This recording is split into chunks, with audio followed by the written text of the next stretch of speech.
Shankara Varaprasad national security officer.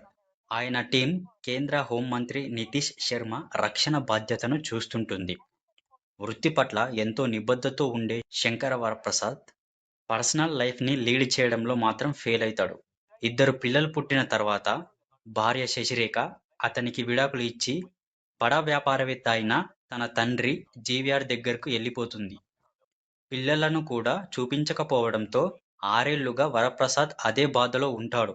ఈ విషయం తెలుసుకున్న మంత్రి నితీష్ తనకున్న పలుకుబడితో బోర్డింగ్ స్కూల్లో చదువుతున్న తన పిల్లలకు పీటీఈ టీచర్గా వరప్రసాద్ని పంపిస్తాడు.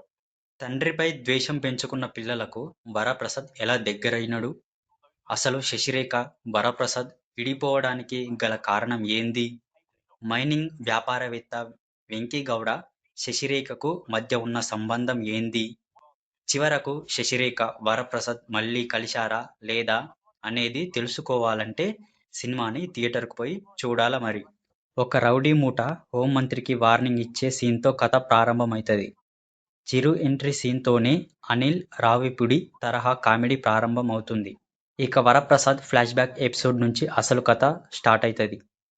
వరప్రసాద్ శశిరేఖల ప్రేమ, పెళ్లి, విడాకులకు దారితీసిన సంఘటనలన్నీ కామెడీగా ఉన్నాయి. బుల్లిరాజా ఎంట్రీతో మళ్లీ నవ్వులు మొదలవుతాయి. ఇలా ప్రేక్షకుడికి బోర్ కొట్టకుండా బాగానే ఫస్ట్ హాఫ్ని ముగించాడు.